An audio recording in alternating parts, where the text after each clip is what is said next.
आपको लगता है मोदी जी कायर प्रधानमंत्री? नहीं, कायर प्रधानमंत्री नहीं है, ये सबसे मजबूत प्रधानमंत्री है। और ये लोग 85,000 करोड़ के मालिक है मुलायम सिंह यादव, 55,000 करोड़ के मालिक है लालू यादव। ये अपने घर से दाना बेच कर लाए थे। तथ्य और आंकड़े दिखा जाता है, आपके भावना से नहीं चलेगा यह देश। मेरा नाम डॉक्टर विकास कुमार है। अच्छा डॉक्टर साहब, मुझे ये बताइए, जिस तरीके से मोदी जी ने देश को चलाया पिछले 9-10 सालों में, क्या लगता है देश के अंदर कोई बदलाव आपको नजर आता है कि हम आर्थिक स्थिति में कितना भारत मजबूत हुआ है। आज से 9 साल पहले तो हमारी जो अर्थव्यवस्था थी वो क्या विश्व में कहाँ थे, हम 10वें से आउट थे। आज कहाँ हैं, हम 5वें पायदान पाते हैं। और मोदी जी ने कहा है कि अगले 5 साल के अंदर जो है हम टॉप 3 में आ जाएंगे। तो सबसे बड़ी चीज़ है कि हम, आपकी स्थिति हो, मेरी स्थिति हो, देश की स्थिति हो, वो पहले आंकड़े देखे जाते हैं कि आपने कितना विकास किया है। तो आप आर्थिक स्थिति से देखें कि आपका विकास हुआ है, माने भारत का विकास हुआ है, तो निश्चित है कि हर नागरिक का विकास हुआ होगा। और भारत जो 10वें से बाहर था, आज टॉप 5 में हमारा देश आ गया। तो इस आधार पर हम कहते हैं कि इतनी तीव्र गति से अगर कोई विकास किया है तो भारत कहेंगे। आज आप देखेंगे जीडीपी में के देखें या विकास के रेशियो में देखें तो आप अमेरिका 4.7 है, चाइना जो है 2.5 है, जर्मनी जो है 2 के नज़दीक है, और हमारा जो रेशियो विकास करने का जो रेशियो है 6.5 है। 6.5 विश्व में सबसे ज़्यादा है। विश्व में सबसे ज़्यादा। यह कहने का मतलब यह है कि जिस तीव्र गति से भारत को मोदी जी ने आगे बढ़ाया है, अमेरिका हो, चीन हो, रसिया हो, सभी के सभी देश डाउनफॉल में जा रहे हैं और हमारा देश आगे जा रहा है। तो आर्थिक आंकड़ा देख लीजिए, विकास करने की तीव्र गति देख लीजिए, और सबसे बड़ी चीज़ देखिए इस देश की सुरक्षा। आए दिन जहां बम फटते रहते थे। क्या बदलाव है डॉक्टर साहब, जब से मोदी जी आए 2014 से बाद में क्या बदलाव आया? अब बमबारी क्यों नहीं होती? बमबारी क्योंकि देखिए भारत देश का बहुत मजबूत देश हो गया है। जब आप मजबूत हो जाएंगे तो आपसे कमजोर देश कोई लड़ना चाहेगा क्या? भारत के ज़्यादा से ज़्यादा पैसा जो है कांग्रेस सरकार जो है इलीगल रूप से मदद करते थे पाकिस्तान को, हमने मदद करना बंद कर दिया। तो इसलिए जब हम मजबूत होंगे तो निश्चित है कि दूसरा डाउनफॉल होगा। उसी वजह से पाकिस्तान जो है रोड पे आ गया। पाकिस्तान तो रोड पर अभी और आएगा, अभी और आएगा। जब जब देश में कांग्रेस आई है तब तक पाकिस्तान उभरा है, और जब जब भारत सरकार में, चाहे अटल बिहारी वाजपेयी की सरकार हो या मोदी की सरकार हो, पाकिस्तान जो है भिखमंगा हो। पाकिस्तान तो अपने आप में ही 3 टुकड़े में बंटने वाला। वहाँ के लोग चाहते हैं, पीओके में रोज लड़ाई चल रही है और कह रहे हैं कि नहीं मैं भारत में मिलना चाहता हूँ, और वहाँ के मुसलमान ही कह रहे हैं कि मैं भारत में मिलना चाहता हूँ, मैं यहाँ नहीं रहना चाहता हूँ। तो कश्मीर के बात छोड़िए, वहाँ के लोग कह रहे हैं कि नहीं मिला दीजिए, खोल दीजिए, ये जो है बाघा बॉर्डर और कारगिल बॉर्डर के जो खोलिए, हम लोग वहाँ मिलना चाहते हैं। तो अब तो दूसरा देश कह रहा है कि भैया हम उनसे मिलना चाहते हैं। तो अच्छा, आर्मी को लेके जिस तरीके से विपक्ष लगातार हमले कर रहा है कि भाई मोदी जी की सरकार में देश की आर्मी सुरक्षित नहीं है, तो जनता कहां से सुरक्षित होगी? आर्मी कहां सुरक्षित नहीं है? जिस कि भाई हमले हो जा रहे हैं। हमले कहां हो रहे हैं?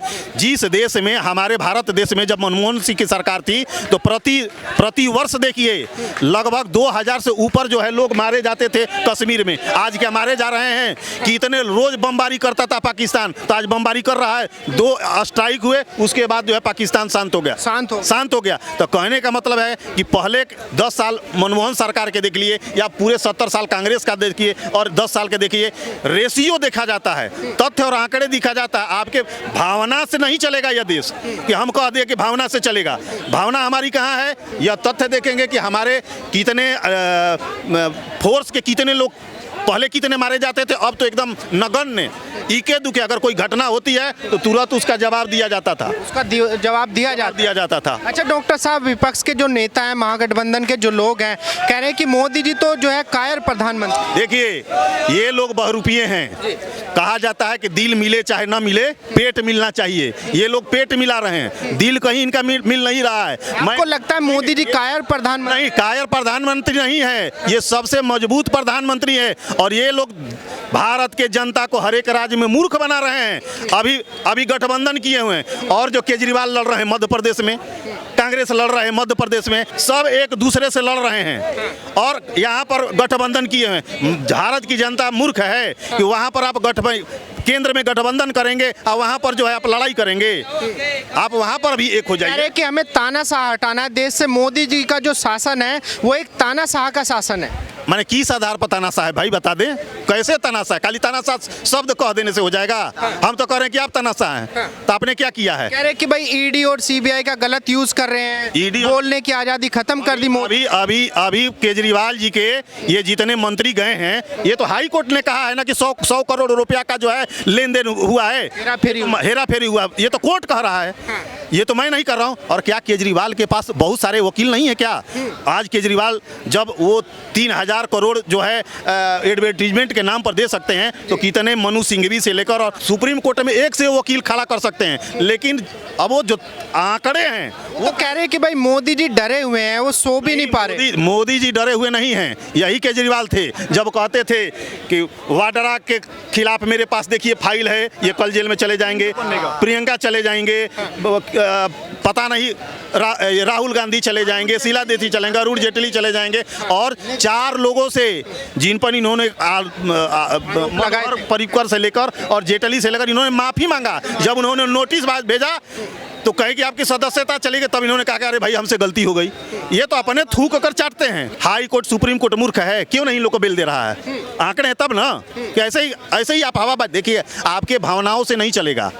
और आपके ये कोर्ट है, कोर्ट के पास आपके तथ्य चलते हैं। ये सिविल कोर्ट नहीं है कि आप अपना मनगढ़ंत कहानी बना देंगे और भावनाओं को लेकर चल देंगे। आपको फैक्ट्स देने पड़ेंगे और फैक्ट्स इनके खिलाफ है। जब कोर्ट कह रहा है कि 100 करोड़ का हेरा फेरी किया गया है, तब इसके अलावा बचता क्या? और इतने ईमानदार, कट्टर ईमानदार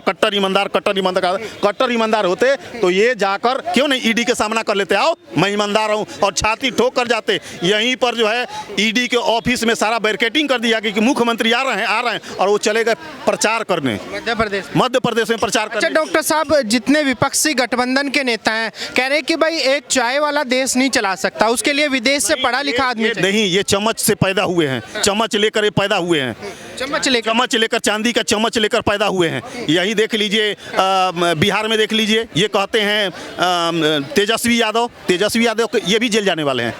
तेजस्वी यादव भी जेल जाने में हैं। सारे घोटाले, मैं कहता हूं, ये पहले बताइए कि जिस देश में अगर कहते हैं कि आज से 30 साल पहले लालू यादव और मुलायम यादव क्या थे? एक क्लर्क थे, एक मास्टर थे प्राइमरी में। 85,000 करोड़ के मालिक है मुलायम सिंह यादव, 55,000 करोड़ के मालिक है लालू यादव। ये अपने घर से दाना बेच कर लाए थे। ये मेहनत का पैसा, मैं तो वही जिस तरह से टेरिस पर कह रहे हैं कि हम अपने छत पर जो है फूल गोभी बेचकर जो है पीची दम्बर कह रहे हैं कि हम खरबों रुपया जुटा लिए, तो बाकी किसान अपना छत पर फूल गोभी नहीं उगा सकता है क्या? ये सब भ्रष्टाचारी हैं।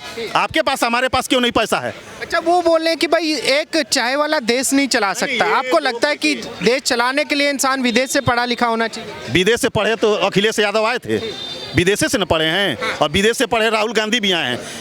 2017 में अखिलेश यादव जब सरकार छोड़े तो उनका बजट कितना था? 57,000 करोड़ था, 57,000 करोड़। इस साल का आपने 2023 का बजट देखा? 2023 में उत्तर प्रदेश का बजट 5,70,000 करोड़ रुपया का था। कहाँ 57,000 करोड़ और कहाँ 5,70,000 करोड़? तो एक जो जब नहीं पढ़ा लिखा है, इतना विकास का, तुम पढ़ लिख कर क्या किए?